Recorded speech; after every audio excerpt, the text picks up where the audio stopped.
pero hasta entonces te esperan largas horas de sufrimiento. Demonio burlón, de nuevo juro vengarme, de nuevo te condeno, miserable criatura, a atormentarte hasta la muerte. Nunca abandonaré mi persecución hasta que uno de los dos muera, y entonces, con qué júbilo me reuniré con Elizabeth y aquellos que ya me preparan la recompensa por mis fatigas y sombrío peregrinaje.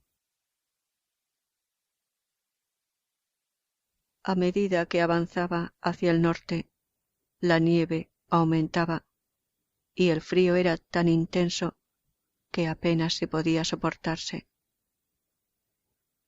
Los campesinos permanecían encerrados en sus chozas y sólo algunos de los más fornidos se aventuraban en busca de los animales que el hambre forzaba a salir de sus guaridas.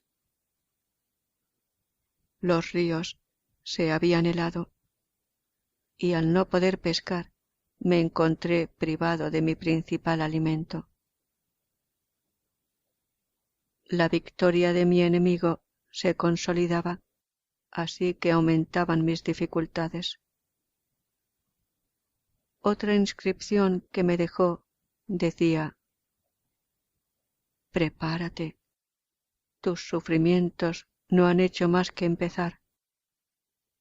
Abrígate con pieles y aprovisionate, pues pronto iniciaremos una etapa en la que tus desgracias satisfarán mi odio eterno.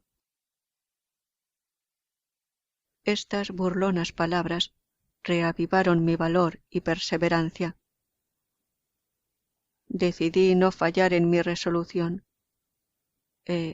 Invocando la ayuda de los cielos, continué con infatigable ahínco, cruzando aquella desértica región, hasta que, en la lejanía, apareció el océano, último límite en el horizonte. Qué distinto de los azules mares del sur. Cubierto de hielo, sólo se diferenciaba de la tierra por una mayor desolación y desigualdad.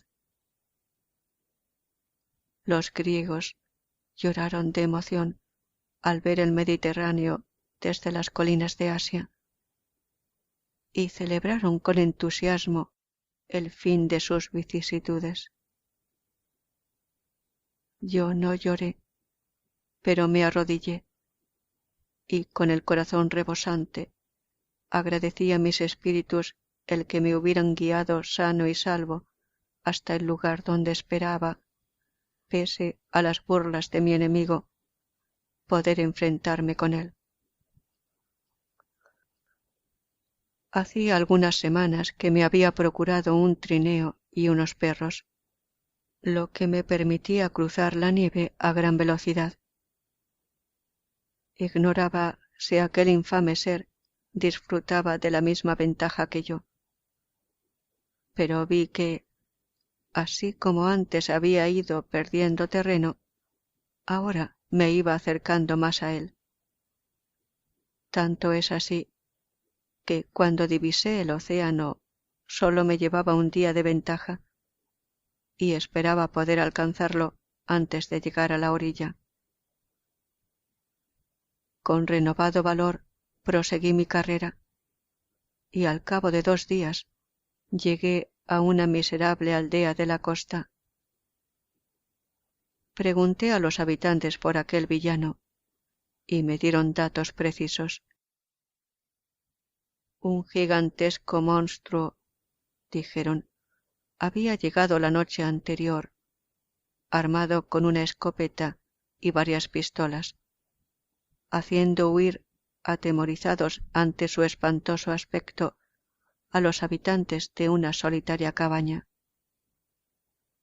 Les había robado sus provisiones para el invierno y las había puesto en un trineo, al cual ató varios perros amaestrados que asimismo robó. Esa misma noche y ante el alivio de aquellas asustadas personas, había reanudado su viaje sobre el helado océano en dirección a un punto donde no había tierra alguna. Suponían que pronto sería destruido por alguna de las grietas que con frecuencia se abrían en el hielo, o que moriría de frío. Al oír esto, sufrí un ataque momentáneo de desesperación. Había conseguido escapar de mí, y yo debía ahora emprender un viaje peligroso e interminable a través de las montañas de hielo del océano, bajo los rigores de un frío que pocos indígenas podían soportar, y que yo, nativo de una tierra cálida y soleada, no resistiría. Pero ante la idea de que aquel engendro viviera y venciera, se me avivó de nuevo la ira y el ansia de venganza, y cual poderoso alud barrieron mis otros sentimientos. Tras un breve descanso, durante el cual me visitaron los espíritus de mis difuntos y me animaron a la venganza, me preparé para el viaje. Cambié el trineo de tierra por uno adecuado a las irregularidades del océano helado, y después de comprar una buena cantidad de provisiones, abandoné tierra firme tras de mí. No puedo calcular los días que han pasado desde entonces, pero he padecido torturas que, de no ser por el eterno sentimiento de una justa retribución que me inflama el corazón, nada hubiera podido hacerme padecer. Con frecuencia, inmensas y escarpadas montañas de hielo me cerraban el camino, y muchas veces oía rugir, amenazante, una mar gruesa. Pero las constantes heladas garantizaban la solidez de las sendas del mar. A juzgar por la cantidad de provisiones consumidas, debían haber transcurrido 3 semanas. Más de una vez, la continua demora en alcanzar lo que tanto deseo, esperanza que me acompaña siempre, me arrancaba lágrimas de dolor. En una ocasión, la desesperación casi se adueñó de mí, y estuve a punto de sucumbir. Los pobres animales que me arrastraban habían alcanzado con esfuerzo increíble la cima de una montaña, muriendo uno de ellos de fatiga, y yo contemplaba con angustia la inmensidad del hielo ante mí, cuando de pronto divisé un minúsculo punto oscuro en la distancia. Agudicé la vista para adivinar lo que era, y prorrumpí en una jubilosa exclamación al distinguir un trineo y las deformes proporciones de aquella figura tan conocida. Con qué ardor volvió la esperanza a mi corazón. Cálidas lágrimas brotaron de mis ojos, aunque las enjugué con rapidez para que no me hicieran perder de vista aquella infame criatura.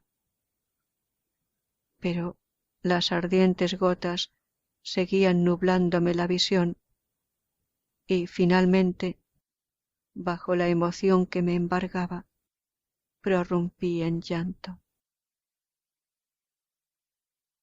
No era este momento para entretenerme. Desaté los arneses del perro muerto, di de comer a los restantes en abundancia y, tras descansar una hora, lo cual era imprescindible, aunque estaba inquieto por continuar, proseguí mi camino. Aún veía el trineo en la lejanía. No volví a perderlo de vista excepto cuando algún saliente de las rocas de hielo lo ocultaba.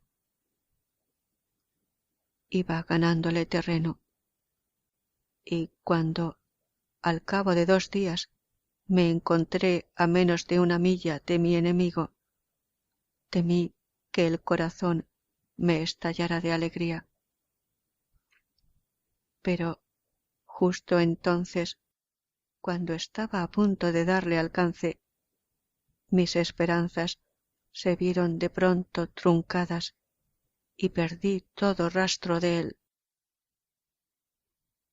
Empecé a oír el bramido del mar. Las olas se abatían furiosamente bajo la capa de hielo, y notaba cómo se henchían y se hacían más amenazadoras y terribles. En vano intenté proseguir. El viento se levantó, el mar rugía, y, como con la tremenda sacudida de un terremoto, se abrió el hielo con un ruido atronador. Pronto concluyó todo.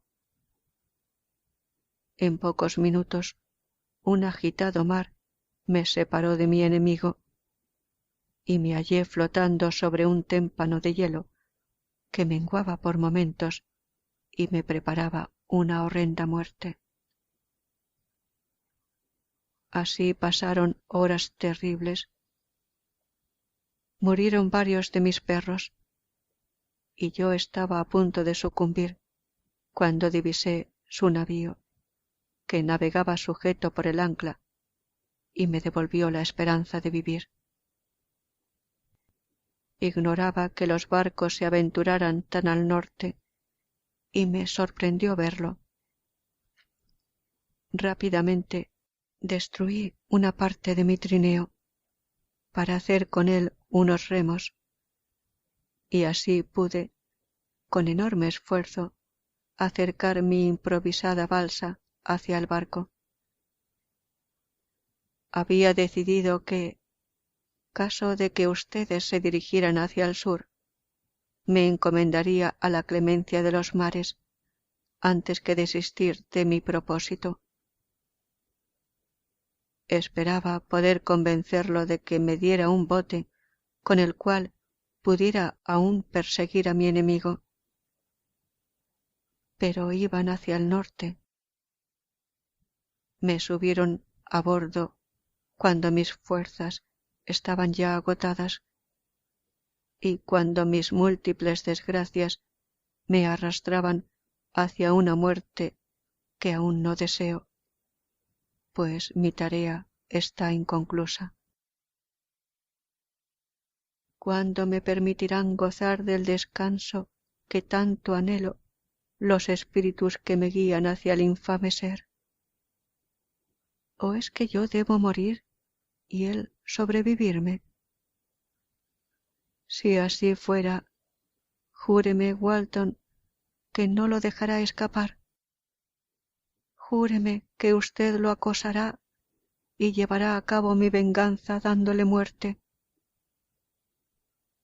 Pero ¿puedo pedirle que asuma mi peregrinación, que sufra las penurias que yo he pasado? No, no soy tan egoísta. Pero cuando yo haya muerto, si él apareciese, si los dioses de la venganza lo condujeran ante usted, júreme que no vivirá. Júreme que no triunfará sobre mis desgracias y que no podrá hacer a otro tan desgraciado como me hizo a mí. Es elocuente y persuasivo. Incluso una vez logró enternecerme el corazón, pero desconfíe de él. Tiene el alma tan inmunda como las facciones y repleta de maldad y traición. No lo escuche. Invoque a William, Justine, Clerval, Elizabeth, mi padre, y al infeliz Víctor, y húndale la espada en el corazón. Yo me encontraré a su lado para dirigir el acero.